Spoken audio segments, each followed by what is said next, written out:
Բարև ձեզ, սկսում ենք Նեմեսիս հայրենիք չունեմ կորցնելու հաղորդաշարի հերթական հաղորդումը։ Ամեն հաղորդումից առաջ ես հայոց պատմությունից մի դրվագ եմ ձեզ պատմում։ Այսօրվա մեր պատմական էքսկուրսը կլինի Մոսկվայի պայմանագիրը 1921 թվականի մարտի 16։ 1917 թվականին Լենինը հեղաշրջում արեց Ռուսաստանում, հաստատեց խորհրդային իշխանություն եւ սկսեց քաղաքականություն վարել Ռուսաստանը պատերազմից դուրս բերելու։ Պատահական չէր Լենինը հայտնվել Ռուսաստանում։ Այն ժամանակ էլ գերմանացի մեծահարուստներն էին Սորոսի ֆունկցիաները կատարում, ինչ որ կատարեց Սորոսը մեր երկրում, եւ Գերմանիայից Լենինին ուղղակի դեսանտ իջեցրեցին Ռուսաստան հեղաշրջում կատարելու համար։ Հեղաշրջումը կատարվեց, Ռուսաստանը դուրս եկավ պատերազմից Բրեստ-Լիտովսկի պայմանագրով, Գերմանիայի պարտությունը իհարկե դրանով չկանխվեց, բայց բավականին բարվոք վիճակում Գերմանիան պատերազմից պարտված դուրս եկավ։ Պատերազմից դուրս եկած Ռուսաստանը փորձեց նախկին ռուսական կայսրության տարածքները միավորել իր կազմի մեջ, խորհրդային Ռուսաստանի կազմի մեջ մտցնելով, գրավելով, խորհրդայնացնելով Ուկրաինան, Բելարուսը եւ Անդրկովկասը։ Անդրկովկասը խորհրդայնացնելուց հետո Ռուսաստանը մերձեցավ, մոտեցավ, սահմանակից դարձավ Քեմալական Թուրքիային։ Օսմանյան Թուրքիան պարտվեց առաջի աշխարհամարտում 1918 թվականին եւ պարտված Օսմանյան Թուրքիային փոխարինելու եկավ Քեմալական Թուրքիան։ Քեմալը Թուրքիայում իշխանության անցավ, Քեմալի ազգանունը Աթաթուրք իդեպ հայն է տվել Քեմալին եւ իշխանության գալով Քեմալը սկսեց շատ ճկուն, շատ ճիշտ քաղաքականություն վարել Անտանտի եւ Ռուսաստանի միջեւ։ Անտանտին ասում էր ինձ զենք զինամթեր տվեք Ռուսաստանի դեմ կռվեմ, Ռուսաստանն էլ ասում էր ես քո դաշնակից եմ, ես կկռվեմ Անտանտի դեմ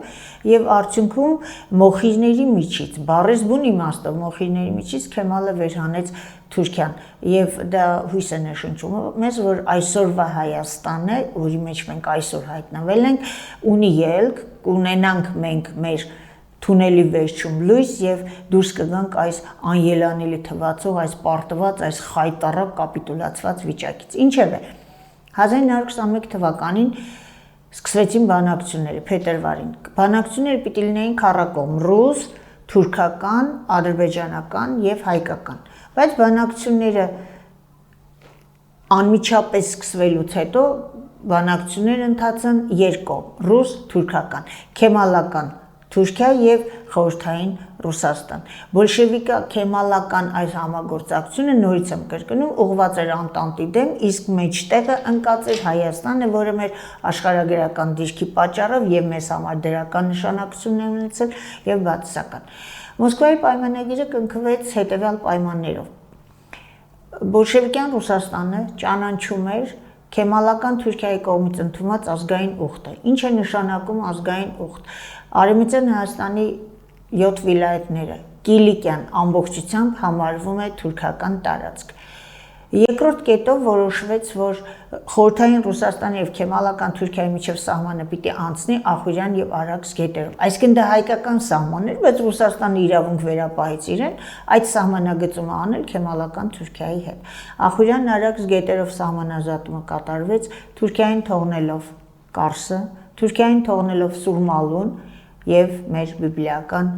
Արարատ լեռը, մեր ազգային խորհրդանիշը, որը երբեք չէր եղել Թուրքիայի տիրապետության տակ։ 1555-ին Ամասիայի պայմանագրով, 1639-ին Կասրեշինի պայմանագրով, երբ որ Հայաստանը բաժանվել էր Օսմանյան Թուրքիայի եւ Սեֆյան Պարսկաստանի միջեւ, միևնույն է այս տարածքը չէր պատկանել Թուրքիային, Պարսկաստանի տիրապետության տակ էր ընկել։ Ինչևէ, երրորդ կետը Նախիջևանը հանձնում էր Ադրբեջանի երրորդ պետությանը չզիջելու պայմանով։ Ինչու Նախիջևանը, որտեղ Քեմալա-բոլշևիկյան մերձեցման համար պետք էին 3 տարածքներ Ադրբեջանի, Թուրքիայի եւ Թուրքիայի Ադրբեջանի միջոցով Ռուսաստանին կապվելու համար Արցախ, Զանգեզուր, Սյունիք եւ Նախիջևան։ Նախիջևանի հարցը լուծվեց, տրվեց Ադրբեջանի երրորդ պետությանը չզիջելու պայմանով։ Մոսկվայի պայմանագիրը իրավական խախտում էր։ Ինչով էր իրավական խախտում, սա հայ ժողովրդի շահերի ոտնահարում էր, առանց հայ ժողովրդի շահերը հաշվի առնելու, հայ ժողովրդի կարծիքը հաշվի առնելու Ռուսաստանը եւ Թուրքիան բաժանեցին իրար միջև Հայաստանը։ Ինչու բաժանեցին, ինչու սա ստացվեց, որտեղ մենք ինքներս էինք բաժանված, որտեղ մենք ինքներս էինք պառակտված, դաշնակ բոլշևիկ էինք խաղացնում, եւ երբ մենք ներքուստ պառակտվել ենք, թշնամին հաջողել է, եւ թշնամին միշտ հասկացել է, որ մեզ արտաքինից չի կարող ծնկի բերել, մինչեւ մեզ ներսից չքայքայի։ Ինչևէ, Մոսկվայի պայմանագրից հետո նորից կնքվեց պայմանագիր Կարսում, արդեն առանձին խորհրդային Հայաստանի, Թուրքիայի, խորհրդային Վրաստանի, Թուրքիայի եւ խորհրդային Ադրբեջանի եւ Թուրքիայի միջև բոլորը միասին կնքեցին պայմանագիր, այսինքն Անդրկովկասի հանրապետությունների Թուրքիայի հետ, որպեսզի հանկարծ Մոսկվայի պայմանագրից շեղում թույլ չտային։ Հայաստանը բաժանվեց։ Արևմտյան Հայաստան ընկավ Թուրքիայի տիրապետության տակ։ Այսօր ինչ ունենք մենք Արևմտյան Հայաստան, հայաթափված, հայազրկված Արևմտյան Հայաստան, թրքացված, քրթացված Արևմտյան Հայաստան, վերացած, ոչնչացված պատմում մշակութային կոթողներ։ Ինչ եղավ Ռուսաստանին բաժին ընկած Արևելյան Հայաստանում։ Հայաստանը խորհրդայնացվել էր արդեն, խորհրդային Հայաստանը 70 տարիների ընթացքում դարձավ գիտության, մշակույթի, տնտեսության, տեխնիկայի զարգացման ամենա հզոր զարգացող ամենահզոր երկրներից մեկը։ Խորհրդային միության փլուզման ժամանակ Հայաստանն ուներ հսկայական տնտեսական պոտենցիալ, Հայաստանն ուներ հսկայական արդյունաբերություն, որը սովետական միության հսկա տարածքով մեծ հանրապետությունների հետ համեմատած կարող էր իր շահերը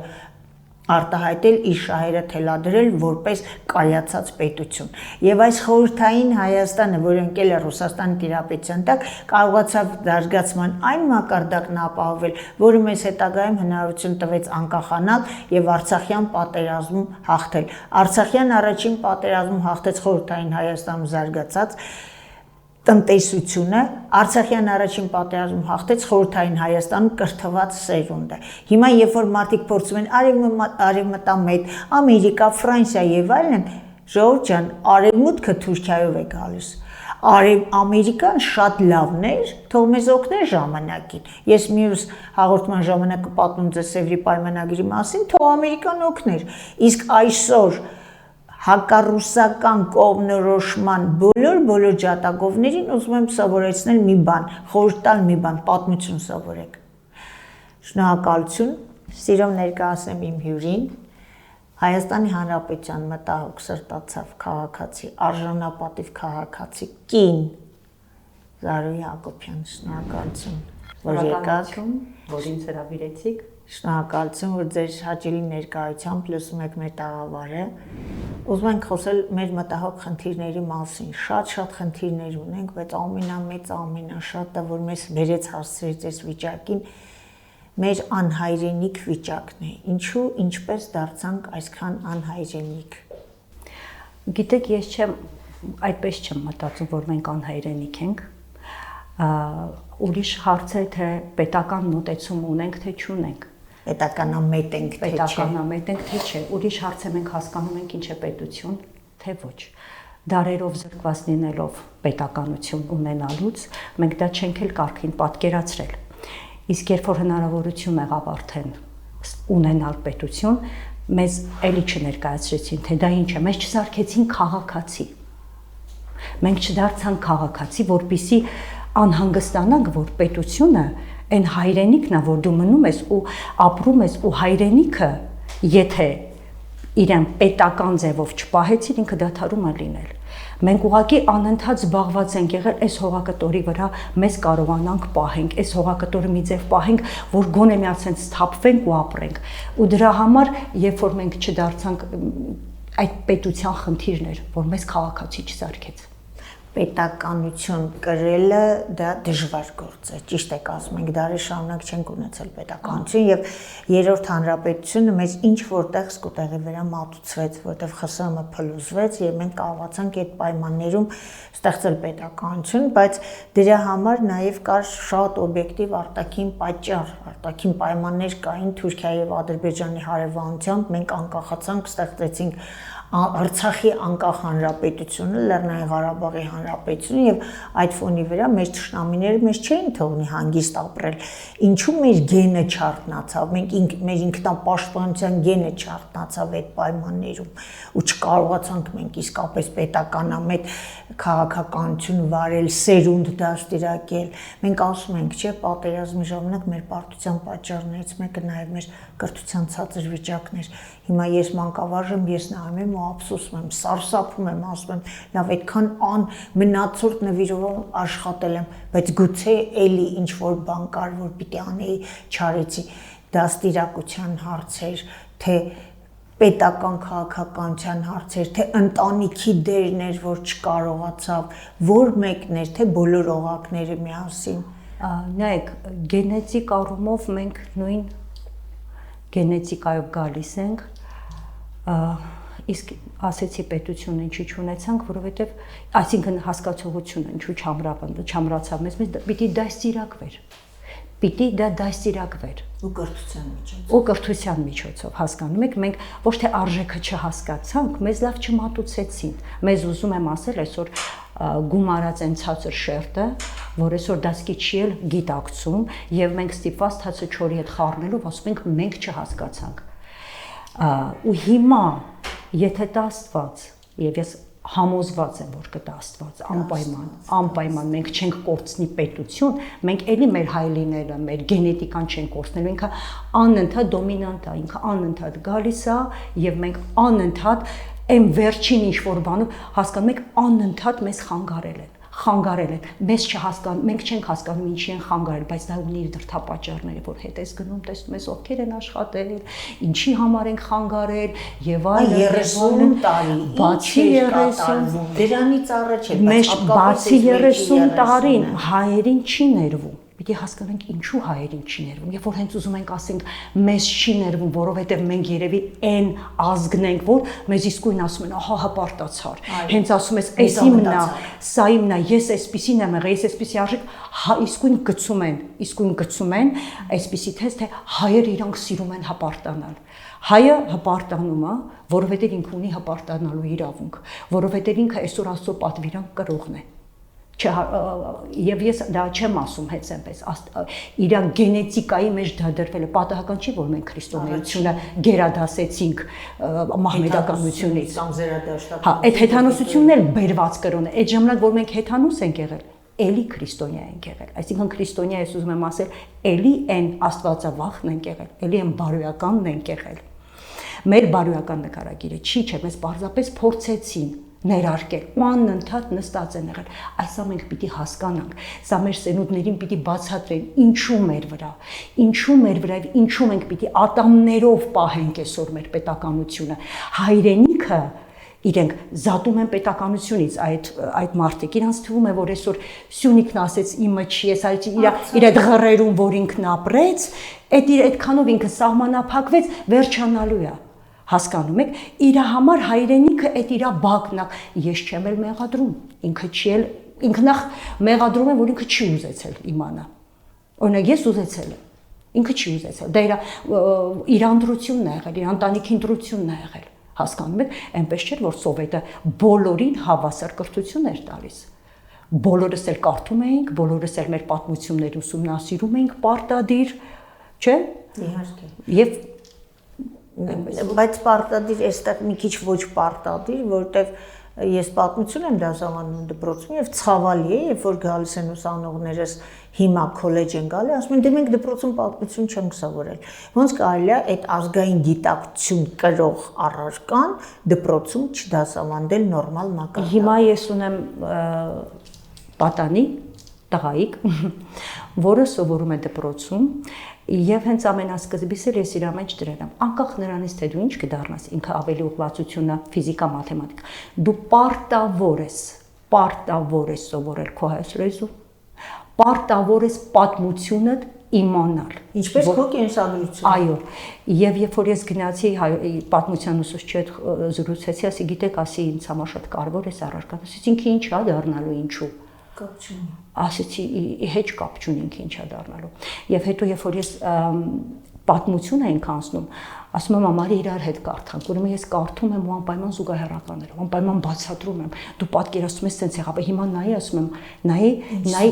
ու ասում եմ մեկ էլ տեսար, այս բեռակոուսին եմ դնում տղա ջան, մեկ էլ տեսար ու դու հանկարծ եղար որոշողը, ոչ թե նախագահ կամ չգիտես ինչ, այս բեռը յուրաքանչյուրիս ուսերին է, իմանալ պատմություն,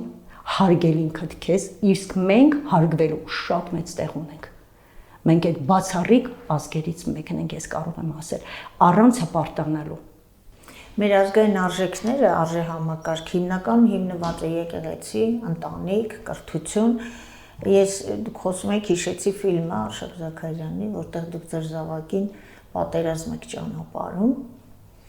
ու փաստորեն ամեն մոր ապրում,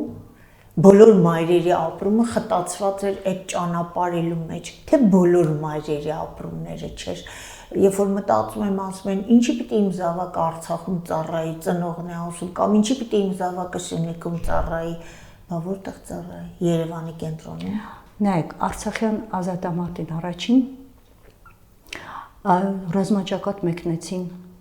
0.1%-ից էլ քիչ երևի։ Հա, այստեղ չգիտեին իրանց ուսերին էր դրված։ Դրանցից մեկն էր իմ եղբայրը։ Մենք երկու քույր մի եղբայր ենք եւ ինքը կանգնեց առանց վարանելու ու ասեց. ես գնում եմ, որովհետեւ ինքը ի սկզբանե մեր պատմությունով ողջևորված, Շիրազով ողջևորված, ասում էր ես միչև թուրքերից չհանեմ իմ մորը, ես այս աշխարհից չեմ գնալու։ Ու երբ որ սկսվեց պատերազմը, ինքը առաջիններից էր, որ ասեց ես պիտի գնամ։ Խուրջինը վերցրեց, երբ որ մայրս ասաց, բայց դու մեր միակ տղան ես, ասեց մամ, ես քո միակ տղան եմ, բայց մենք հայրենիք ունենք, ու ես ու քույրս էլ կանգնեցինք, ասենք մենք էլ ենք գնալու։ Ու երբ որ ինքը հանկարծ ստացվում էր այնպես, որ գործով գալիս էր Երևան, մի երկու անգամ եկավ։ Իր ուռալը, որ ինքը գրավել էր թուրքերից վերցրել էր, հաջորդ օրը, որ ինքը պիտի գնար, այդ ուռալի վրայից հանել էին մարտկոցները։ Հենց այդ նույն այսօրվա այդ Շիրիշակի մակարդակի մարտիկ։ Բայց մենք դրանց չնայեցինք։ Մենք չընկրկեցինք։ Մենք իրենց չենք էլ նայելու, մենք պիտի իրենց չնայենք, ասենք, բայց ինչի մենք սենց։ Մենք տենց չեղանք։ Մենք ուղակի ժամանակ չունեցանք իրենցով զբաղվելու։ Մենք պիտի ժամանակ ունենանք իրենցով զբաղվելու, ոչ թե իրենց թողենք մեզնով զբաղվեն, հետո նկարենք, ասենք, ես ո՞ց հայը իջավ այսքան, ոչ սիրելիս, իսկական հայն այդքան չի իջել։ Հայը չի էլ իջել։ Հաստատ մենք հիմա շատ մեծ գործ ունենք հետագայում այս դավաճանության, այս մատնության հետ լրջորեն զբաղվելու եւ լրջորեն դավաճանությունը, անկեղծ ասած, քանի որ անընդհատ չեն կարողացել մեզ ուժով տիրել։ Ներսից են քանդել։ Անպայման մտածել են։ Եվ նայեք, թե խառնամուսնություններով, թե բերել բնակեցնելով, թե բանով, թե հեչ որ չլինի մարդը, հասկանում եք, միտեղ էլ ինքը այդ ոսկու առաջ, այդ հարստության առաջ բան է լինում։ Նյութական մարդը նյութական է, թուլություն ունի, հա։ Եվ թշնամի դա շատ լավ իմանալով ինքը մեզ ոչ թե մի տեղից է ինքը մեր վրա հարձակվում, իրանք այսպես են հարձակվում, ինչու հաջողվեց 18 թվականը, ինչու չհաջողվեց դրանից ավելի շուտ, որովհետև այդ ժամանակ ով որ պետության ղեկին էր, հասկանում էր պետությունը ինչ է, ուղղակի ինքը մենակ էր երևի ու չէր կարողացել այդ տարածել, պետք էր ուղղակի կենսամակարդակը բարձրացնել, հասկանում եք, բայց ոչ մտավոր։ Այդտեղ էր մեր սխալը, այդտեղ էր մեր սխալը։ Ես միշտ համեմատում եմ մեզ այդ 30 տարվա ընթացքում, ավելի ճիշտ 1994-ից հետո, երբ որ զինադադարը ստորագրվեց, ասում եմ մենք դարձանք դանայան տակառ։ Ինչքան սարքում ենք մեր երկիրը, մեկ տակից ծակել էին ու տանում էին, ինչ լցնում էինք, տակառը չէր լցվում, որովհետև ամերիկան անգլոսաքսերը, Թուրքիան, Ադրբեջանը լծվել էին Հայաստանը քանդելու գործին եւ հիմիկվան իշխանության եկածներ պատահական արկածախնդիրները, որ ասում են ոչինչ չի արվել, չի կարելի այդպես ամբողջ ազգի արածը ջուրը լցնել ու ասել ոչինչ չի արվել, շատ բան է արվել, բայց այդ մեծ հոսանքի դեմ դուրս գալը երևի թե դժվար էր եւ դա մենք տեսանք 2018 թվականին։ Հիմա մեզ խափեցին, ասեմ ինչպես խափեցին։ մեզ շատ մեծ խայծ տվեցին։ Մենք ոչ թե մենք ճիշտ ազգոնությունը կորցրել ենք, օրինակ երբեք իմ մտքով չի անցել, որ Արցախը մենք կկորցնենք երբեք։ Եվ մեր Արցախ գնալու միակ պատճառներից մեկն էլ դա էր, որ գալիս ասում են դուք չեք վախենում, եկել եք այստեղ Խարվաճ, ասում եմ, չէ, ես այստեղ կանգնած եմ, հենց մենակ նրանով որ ես այստեղ կանգնած եմ, ես չեմ տալու։ Ես չէի մտածում, թե ինչ ուժեղ է հյուսված այդ ամեն ինչը։ Ուրեմն ներսի այսպես ասած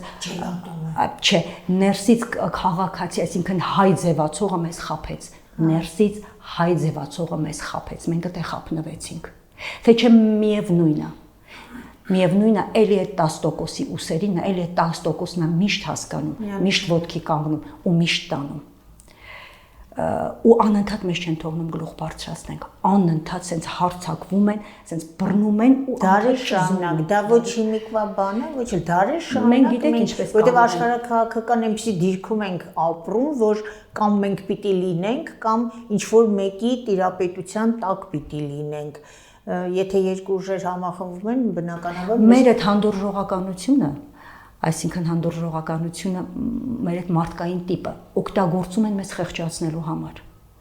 Այն որ թշնամին այսօր քեզ արեց վերջացրեց ինչ որ արեց գնաց, էլ դու չես ուզում իր մասին մտածես, ասում ես դե լավ գնաց, հիմա թող նա ես իմ գործով զբաղվեմ։ Սա մեր անսահման դա եմ ասում քրիստոնեական, դա մեր անսահման քրիստոնեությունից էլ ենք ում, չէ, մարդու այն որ Աստված դրել է, ի սկզբանե դրած մարդկային հատկությունն է, որ քիչ ազգեր ունեն, դա մեր կատարյալ լինելն է։ Հիմա ինչ ուզում են ասեն լսողները ինձ կհամարեն մեծամիտ թե չեն համարի, թող կարդան, հասկանան, որ սա մեծամտություն չի։ Եվ որպեսզի նման բան չլինի, ես հիմա շատ դաժան բան եմ ասելու, պետք է հրապարակավ կամ կախել, այլապես մենք չենք գալ։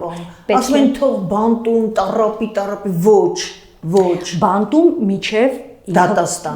դատաստանը եւ պետքա հիմա օրենք ընդունվի բացառություն մահապատիժ բացառություն միայն ազգի դավաճանություն թե չէ 15 տարի նստել դա շատ քիչ է դու մի հոգու չես դավաճում դու մի հոգու չես սպանում դու ամբողջ ազգն ես սպանում 5000 լույսի պես տղաներ դու անում ես եթե դու չանես դա այսինքն դու ապագայում նորից պատրաստում ես ցեղասպանության կրկնվելու է, այո, եւ այսօր չէ 2020-ից եւ մինչեւ այսօր էլ մենք ցեղասպանության ենք ենթարկվում ներսից հայի ձեռքով, գուցե չհայ, բայց հայի ձեռքով, ոչ թե թշնամու թուրքի ձեռքով, ինչ եղավ 1915 թվականին։ Այստեղ կնոջ դերը ո՞րն է։ Ես գտնում եմ, որ Հայկինը բավական բարոյազրկվել է։ Գիտեք ինչի, շուրջս նայում եմ կանայք հայհոյում են, կանայք ինչ լեքսիկոնով են խոսում։ Եվ վերջապես հասարակ բան ասեմ, գուցե մի քիչ շատ կենցաղային է, առաջ Հայկինը հագնում էր մի բան, որը իր թերությունները պիտի ծածկեր։ Այսօր այնպես են հագնվում, չեմ ասում ջայլ են խելառ աղջիկները։ Կինը նայում ես 40-ից, ինչի պիտի հագնվի այնպես, որ իր թերությունները աչք ծակեն։ Ինքը չի տեսնում, դա լավ հասկացանք, վստահ ես քո վրա եւ այլն, բայց սահման կա, չէ՞, այդ հայ կնոջ սահմանը, կարմիր գիծը։ Մենք անցել ենք, թե դեռ չենք անցել։ Ամբողջ աշխարհում այդ գլոբալիստները գնում են նրան, որ սարքեն ամեն ինչ միասեռ, միատար, այդ հագուստը ասենց եվրոպական ոճի, եվրոպական չգիտես ինչ եւ այլն, Հայկինը բարոյազրկվեց, երբ որ գնաց Թուրքիա,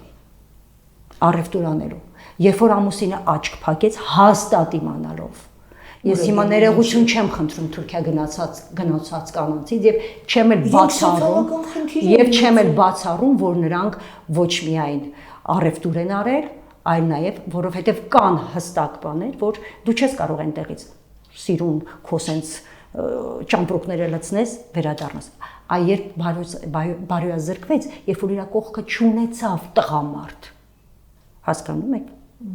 Այն տղամարդը, որը պիտի ասեր, նստած կարտ է խաղում, դոմինո է խաղում, կինը Թուրքիան է։ Կնիկս Թուրքիա է գնացել, ինքը կգա կբերի կծախի, այդ ալարկոտ տղամարդը հայ կնոջը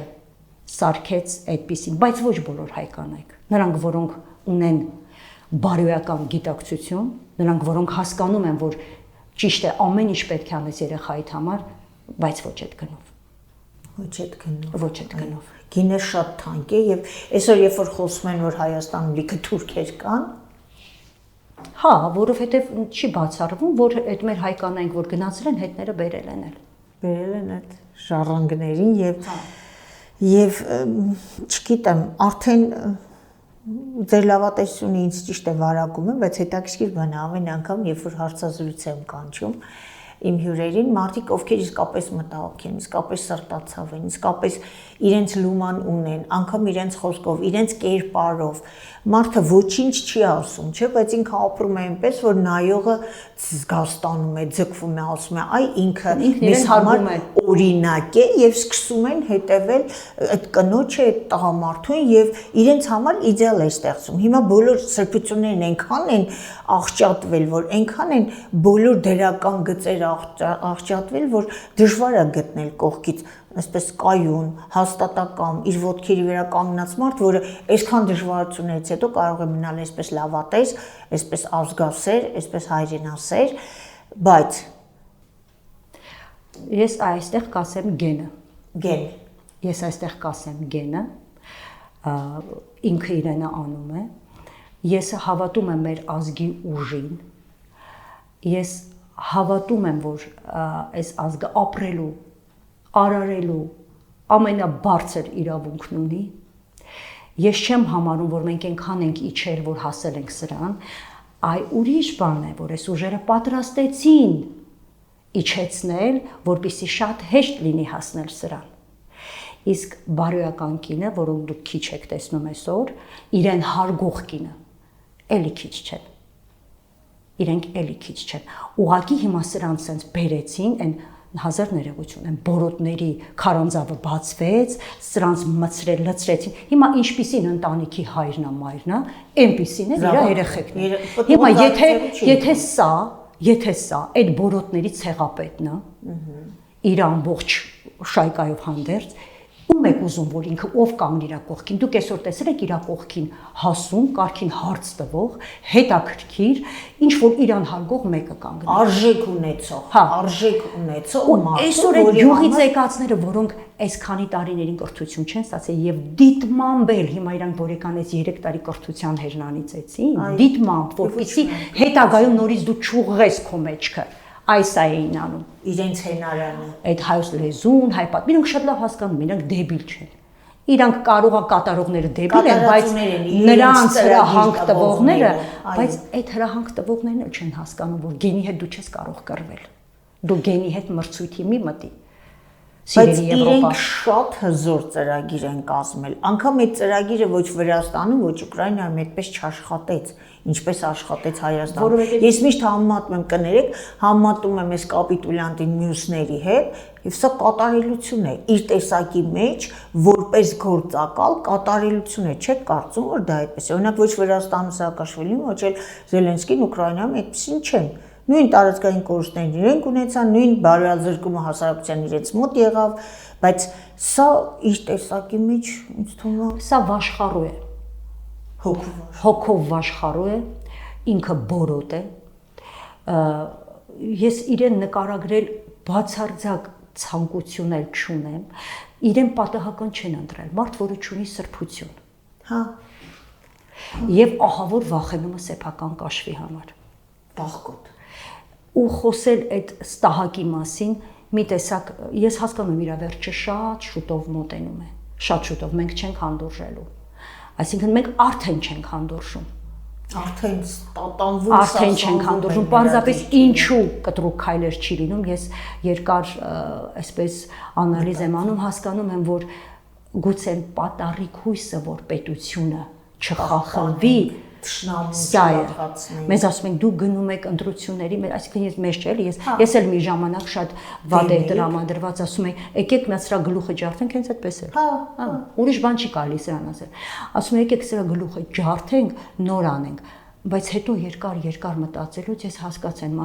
այն մարդիկ, որոնք ուզում են գալ, այն մարդիկ ավելի պատասխանատվություն ունեն ազգի հանդեպ, պետության հանդեպ, եւ նրանք ավելի շատ հասկանում են, որ սա հարված կլինի պետությանը, այսպես չէ այնպես, սա պիտիկ, բայց եկեք, որպեսի հետո մեզ որտեղ ամբողջ sense սպասում են թե երբ են կանգնելու, որ կուլ տան, որ մենք հանկարծ չհայտնվենք այդ վիճակում։ Քաղաքացիական պատերազմ էր արել, գիսին ինչ որ արևան շատ հավանական է, որ անի էլ դա չի բացառվում, բայց թող չվախացնի։ Արդյունքների մասին դեռ չգիտենք ինչ կլինի։ Լավ, որպես ամփոփում։ Լույս տեսնում եք թունելի վերջում։ Ես թունել չեմ էլ մտել։ Վայ, Երանի ձեզ, Երանի ձեզ։ Սա մի տեսակ, ասեմ ձեզ, ինքնամաքրման process էր։ Շատ թանկ չհատուցեցինք։ Ուրիշ ձև չես հատուցում։ Բա այդ մեր տղեկը, Մեր տղերքը հողերը հետ կբերենք, բա մեր տղեկը։ Դե հիմա նայեք, այսօր որ մեր ծնողներից կան, որ ասում են, «Էս ինչա, բա դու սրան էիր արժանի տղաս, էս ազգի համար գնացիր, զոհվեցիր», ես վիրավորվում եմ։ Այդ տղան զոհվեց այս ազգի համար։ Այդ տղայի արածը մի ոչնչացրեք, այդ տղան գիտակցաբար է կռվել։ Ես խոսում եմ այն հատվածի համար, Հիմնական։ որոնց մասին լեգենդներ են այնքան պատմում ադրբեջանցիք իրանց արած 18, 19, 20 եւ որ 16 թվականին ականատեսն է եղել իմ ամուսինը։ Այո։ Մի իրենց արածը հավաս, իրենց ոչնչի հանուն չեն զոհվել։ Իրենք հանուն գաղափարի են զոհվել, իրենք ինչ իմանային, որ իրենք այսպես դավաճանվել են։ Ես հավատում էի, որ սա եկել է եւ տալու է հողերը։ Ես գիտեի տալու է, բայց ես մտածեցի, եթե եղավ պատերազմ, ուրեմն եթե սա գնաց պատերազմ, ուրեմն մենք չենք տալու։ Սա կփորձ, բայց որ այս աստիճան Համակողմանի, բարձր մակարդակով քանդել ու սենց տալ, այ ես չէի մտածում։ Սա պիկն էր, ինձ թվում է մենք սրանից են կողմել աշխարհին մեր վատ կողմը ապացուցելու ոչինչ չունենք։ Մենք սրան ասում ենք մեր, որովհետև ինքը մերը չի, բայց մեր, որովհետև մի ստվար զանգված, հատված, հավատաց, որտեվ ուզում էր լավ ապրեր, որտեվ չէին ուզում իրեն ցինիկաբար իրեն արհամարեին, որ արվում էր։ Հասկանում եք, չէին ուզում։ Մարդ ուզում էր լավ ապրեր։ Դու բարձրացնեիր իր արժեքը, դու ասեիր ինչա քաղաքացիական պատասխանատվությունը, դու բարձրացնեիր այդ մարդու մեջ այդ արժեքը։ Դու ինչու դպրոցից չբարձրացրեցիր։ Ուրեմն հենց ամենասկզբից մտածում էիր, որ գալու է սրա պահը, չի գալու։ Պիտի ոտքի կանգնենք, եւ ես հավատում եմ, որ թունելի այո, վերջում լույսը եւ անպայմանը ու կտեսնենք մենք այդ։ Փառքասը, դա Աստված։ Հա, ես հայի գենին հավատում եմ։ Հայի գենին հավատում եք։ Ես վերջերս նախկինում, երբ որ իմ ազգի մասին վատ բան էին ասում կամ ինչ-որ մի կոպիտ խոսք, հոշոտում էի մարդկանց, հիմա զգում եմ, որ երբեմն ես եմ։ Լավ ասում եմ, ժողովուրդը չի հասկանում, բայց ախր այդ ժողովրդի այդ հատվածը չհասկացող նախկինում ինչ որտեղ լռում էր ամոթից չէին խոսում, որպեսզի իրենց սնանկությունը, բթությունը չերևա։ Իսկ հիմա մարդիկ սուրբ պարտք են համարում խոսել, որպեսզի իրենց բթությունն երևա, որպեսզի իրենց կարծիքը հայտնեն, որովհետև բութ մարդ չկա, բոլորս ունեն կարծիք եւ բոլորս մեր կարծիքը պիտի հայտնենք, չէ։ Կա կարծիք, դրական, ազգանպաստ, հայրենանպաստ եւ կա կարծիք, որը քանդում է։ Դա Աստված ամեն ինչ լավ լինի, պետք է ուղղակի այդ մարդկանց համբերությամբ պատրաստել, կրթել, այսինքն իրենց պետականություն հասկացողության ցենզը բարձրացնել։ Եվ կրթական Եվ դաստիարակչական աշխատանքներ տանել։ Թեկուզ հիշում եք սովետի ժամանակ ինչ եղավ, երբ որ արդեն պատերազմն ավարտվեց, ինչ էր անում։ Լենինն ինչ ասեց, սովորել, միակ լավ բանը, որ Լենինն ասել է, եւ ինչ էր, այն մարդիկ, որոնք չէին կրթվել մեծահասակների համար էլ կար դպրոց։ Հիմա ընտրությունից ընտրություն կամ միջև ընտրություն դուք այս մեծահասակների հետ սարքեք դպրոց, տարեք աշխատանք։ Ինչա քաղաքացին, ինչա իր սպասելիքը պետությունից, ինքը ինչ է ուզում, ինչ փող տվել, ասում է մի ծանոթ ունեմ, ասում է ես ընտրեմ Նիկոլին, որովհետև ինքը իմ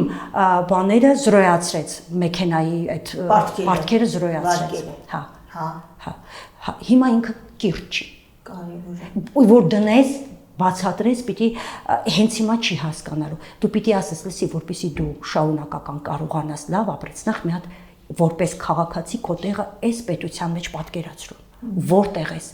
Ուրա քո ուղին, ոնց ես գնում։ Հա, կարող ես առևտուր անել։ Ես արժանապատիվ քաղաքացի եմ, ես առևտրով եմ վաստակում, ես պետությունից պահանջում եմ ինձ տրամադրել տարածք։ Ես իմ վարձը տալիս եմ, ես կռիվ չեմ անում, զարտուղի ճանապարհներ չեմ գտնում, այսպես պիտի լինի։ Օրենքը գործի եւ օրենքը գործի հանուն պետականության, օրենքը գործի հանուն հայրենիքի, այն սուրբ փողը, որ մենք ստացել ենք ժառանգություն մեր նախկիններից, պահենք, պահպանենք եւ փոխանցենք մեր սերունդներին։ Եվ թող ոչ մի արևմտամետ մարդու մտքով չանցնի, թե ինքը մեզ էս հողից հանելու է։ Ես անկեղծ եմ ասում։ Շնորհակալություն։ Ես էլ եմ ռուսամետ, շնորհակալություն, սա իսկապես մեր փրկության ելքն է։ Այսօրվա մեր խոսակցությունը հենց ռուս-թուրքական պայմանագիրը դրանով մենք ավարտեցինք։ Շնորհակալություն, կհանդիպենք։ Շնորհակալ եմ։ Հաճելի կլինի նորից ձեզ հետ հանդիպել այս թոհուբոյից հետո տեսնենք ձեր գնահատականները, ձեր կանխատեսումները ինչպիսին են։ Շնորհակալություն։ Ես եմ շնորհակալ։ Մեր հրավերը չմերժելու համար կհանդիպենք բարեկամներ, կհանդիպենք լուսավոր Հայաստանում, կհանդիպենք լավ Հայաստանում, կհանդիպենք իսկական Հայաստանում, այն արժանապատիվ Հայաստանում, այն Հայաստանը կհանդիպենք այն Հայաստանում, որը երազում ենք մենք եւ երազել ենք տարիներ շարունակ։ Մովսես Գորգիսյանն էր չի ասում, կեցա այն Հայաստանը, որ վաղն է գալու։ Բայց մնացինք այդ վաղվան սպասելով, բայց վաղը պիտի բերենք ավելի լավը, հա, վաղը պիտի բերենք, բերենք մի ժամ հետո։ Մի ժամ հետո, շնորհակալություն, ստեսություն։